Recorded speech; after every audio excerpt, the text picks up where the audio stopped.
Good day everyone, this is Nemesis, and today, as requested, we are going to take a look at the staff. So if you remember from my previous video, the first step in order to figure out what you need to do, in my opinion, is to look at the weapon skills. You choose to play with the staff, very well, let's see what the staff can do. So you take a look at the staff. It has Necrotic Grasp, which is a projectile, and has a medium amount of burst damage. The second skill adds a buff for you, regeneration, and adds bleeding, also a very nice amount of damage. The third is for crowd control, also an AoE, kind of a long cooldown. The fourth skill is also for crowd control, but this time it's more for your part if you want to act as a buff. The last one is fear, also crowd control. As we look at all these skills, we realize that this is the jack of all trades weapon. You can do anything with it. You can burst, you can bleed, you can crowd control the enemies, you can buff your party, and you can escape with fear. So like I said before, what can you do in this situation? You cannot be a jack of all trades. You cannot add trades points in all of these in order to be effective. Basically, so far the stuff doesn't look so good, especially since the first skill, the bursting skill, is a projectile and you can dodge those. So let's see what it can do. Let's see if we can burst this opponent. As you can see, it's not going so well. Or sustain damage it down. It should have relatively the same effect. So bursting didn't go so well. Let's try with bleed. See, now I'm on cooldown and I'm not doing so much damage. It's really pleasant. And I need to stack bleed. So again for the hybrid, but it's not really as effective as a hybrid. It's also in PvE. Mobs may opt to enter these detonation areas, but in PvP they're always going to go around it because most of the players aren't that bad, to be truthful. And what about the range mobs? Also players that attack you from range. That could be a problem. They might outrange you or be in a different position and never get in your detonation area. Then what do you do? Also, the meleeers have, especially in PvP, they have gap closers. A lot of abilities that can close the gap, and then you move around like this and don't know what to do, spam the ground. By the time you actually do anything, you're sort of dead. Also, Reaper's Mark, which is for surviving. It's not really that effective because in PvE you have to get a lot of mobs, maybe, and then you place it on the ground and the mob has to enter. Here, it's a range mob, it's not going to enter my fear detonation circle. So, doesn't look so good for me until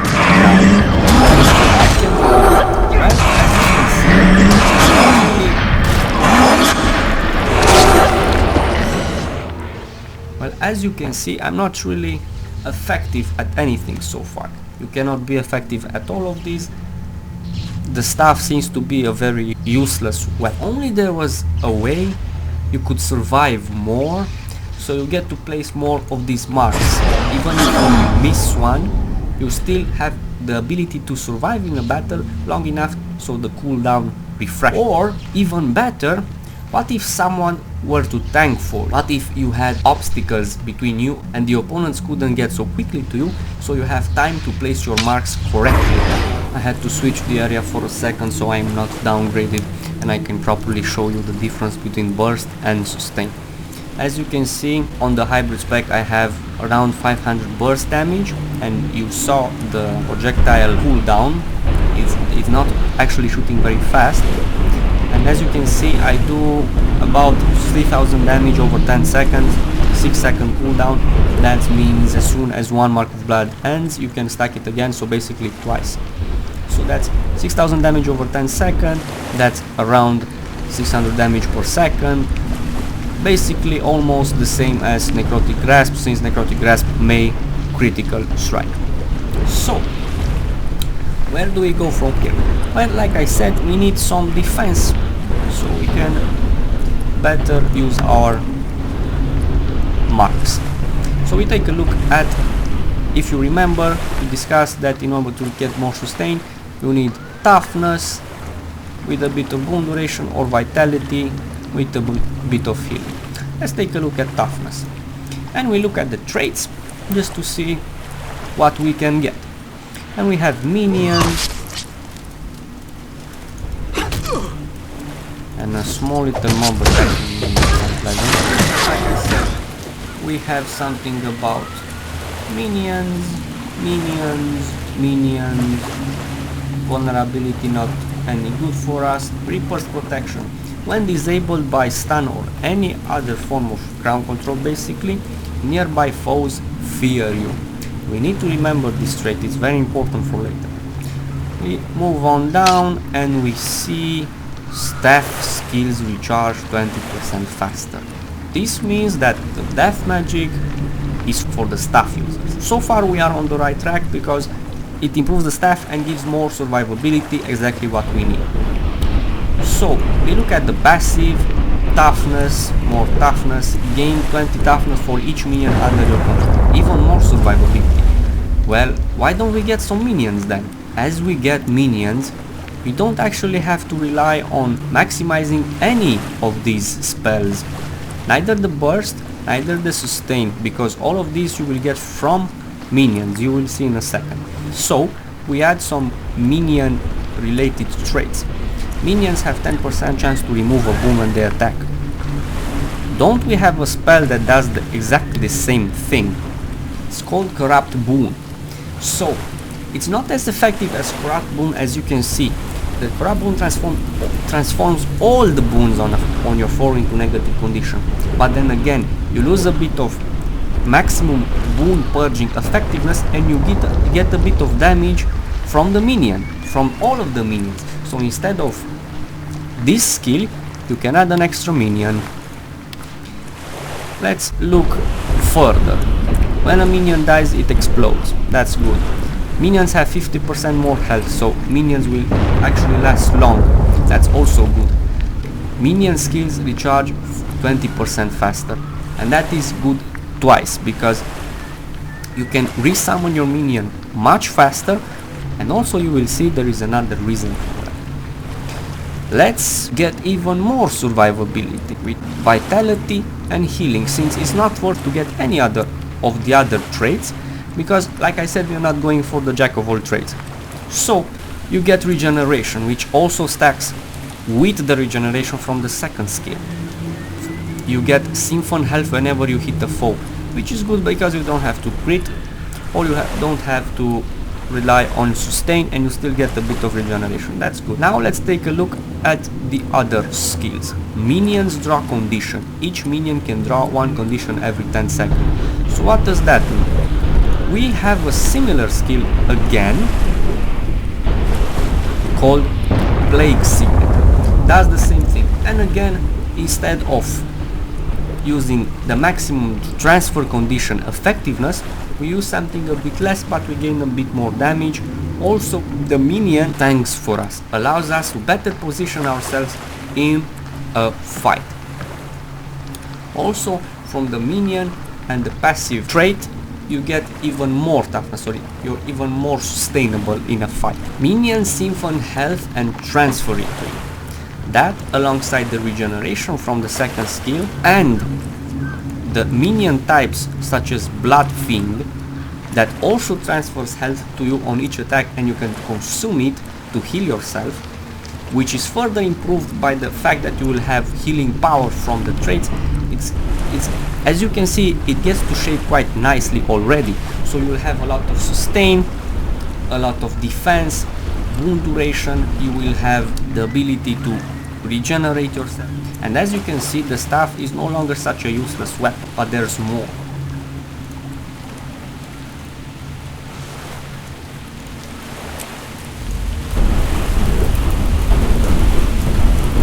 There is one place you cannot do without the staff.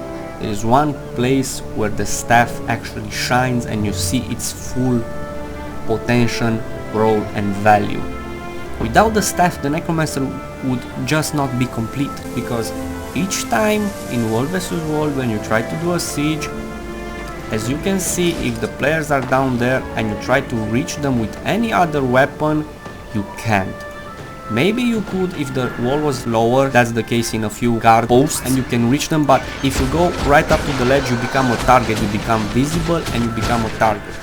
So if we switch to the staff, we see we have reach, and that's extremely important.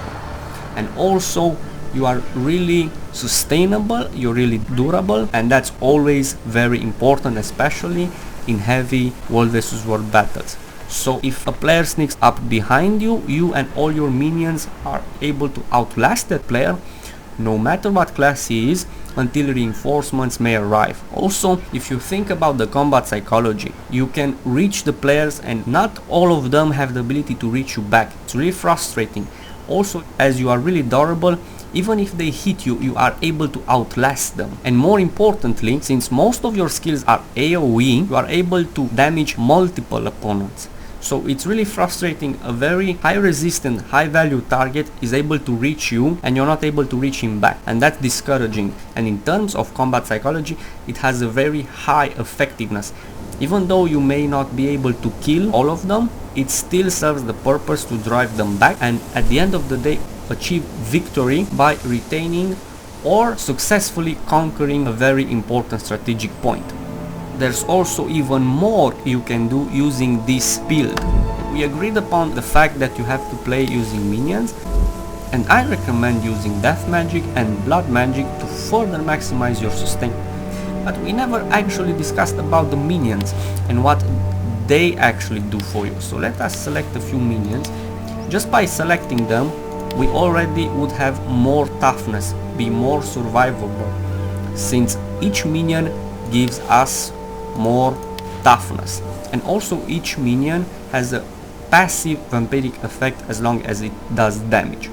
So if you look at the minion, you can consume the Blood Fiend to get a large amount of health all at once. You can break stun and teleport to this minion, which is also very important in PvE and PvP. In PvE, if you're in a boss spot and he's about to do an AoE damage right at the spot you're out of dodge, you need to get out of there, you can simply teleport to your minion. Even if it destroys it, you stay alive, you stay in the combat, maybe you get to rest someone. It's very dynamic, it's very important. The Shadow Fiend has the ability to blind with a relatively low cooldown, so even more CC. And you have with your Bone Fiend the ability to immobilize, even more crowd control.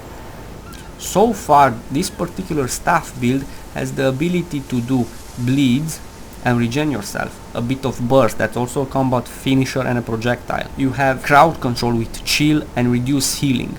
You have the ability to buff your party, and you have the ability to fear. Also, stacking upon those, you have all the abilities from your minions.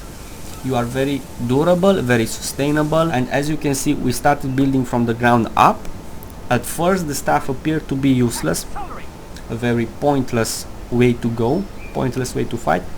It's actually not. It's sort of a hybrid. It's not a very standard hybrid because it doesn't do both burst and sustain damage, but it's in a different way, a different playstyle. If you want to play as an assassin, go for the dagger. If you want to be even more of an assassin, go play an assassin type character. There is a complexity curve. Right here, let's say, is the assassin, right here is the overall, the minion master. This game is for everyone, and it basically helps you play the way you want it. It gives you this opportunity. This is why the game is so beautiful. This is why this game is going to last, and what makes it so special. So one last thing about this particular build, I said to remember this particular trait, Reaper's Protection. When disabled by any CC, any form of CC, basically you do an AoE fear. That stacked with the Reaper's Mark, which has a 40% cooldown. If you time it just right, when this is on cooldown, you can use Reaper's Mark. When Reaper's Mark is on cooldown, you can use Reaper's Protection. You can benefit passively from the Reaper's Protection. So you're even unCCable, let's say. I don't know if it's the word. So you're very durable. You have the ability to buff, to regen AoE. You have a lot of crowd control, and you have damage because minions, all of these minions stacked together have damage. You have the ability to remove boons, you have the ability to remove condition. It's actually very nice. This is what I keep trying to teach you guys. You have option in this game. It's one of the very few games in which you don't have to make a totally different character in order to play just slightly different. You can vary from sort of an assassin to a minion lord to a hybrid to a sustainer to a burst damage dealer, AoE, single target. It's a very beautiful system. The thing is, don't try to become an assassin using a staff. That's the only thing you need to learn. Don't try to become an assassin using a staff. It doesn't even sound right. I'm going to assassinate you using my staff. Oh really? So that's my point. Play the game as it's meant to be played. It's also a very logical way to be played. I also want to apologize for bringing this video so late. I had to record it twice. The first time I did, turns out that the microphone was broken. I had to go out and buy a new one.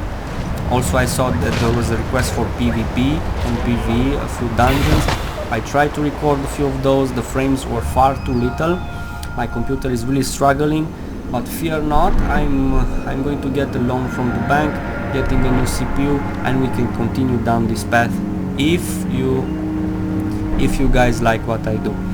I have a lot of ideas. Until then, we still have to discuss a few theories about the gaming aspect, and after we're done with that, I hope my CPU arrives just in time and we can go for more example and less theory. But until then, I hope you guys will be satisfied with the work I do. I also want to thank all of you for the positive feedback I got so far. I honestly wasn't expecting. There are a lot of good players out there that do more research than I do, always get on the forum, always hear about the latest builds first and then do an example here. They are also more versed with the English language than I am. English is not my main language, and that's always a bit of a problem. I personally, all the information I bring you is tested by me, or at least in theory. I have a bit of experience, as you can see. I don't tend to bring the latest trends, the latest builds, and I don't try to teach you use this build and you'll do good. I'm trying to teach you guys the ideas behind the build system, so you can always change and you can always be effective, not just a mechanic way in which you have to play, because this game actually rewards skill and punishes face rolling and spamming keys. So it's not like you have to do a certain combo for bursting, and if you don't do it, if you don't spam it right, and if you use anything diverse, you won't have maximum effectiveness. In this game, if you face roll, you're actually getting punished for it. So this is why you need to learn how to play the game, so you can make choices for yourself, and in time, once you get really better, maybe you'll get to teach me something in return. You need to understand the fundamentals of the combat system, the build system, and once I get the chance to get my CPU, I'll go into PvP. There's a lot of complexity there. I'm just barely scratching the surface. So if you found this video helpful, feel free to comment in the section below.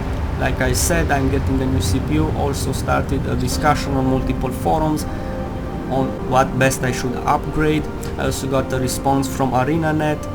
I'm waiting for more feedback. If you guys want to contribute to that discussion, I'm going to post in the description below the links to the forum threads.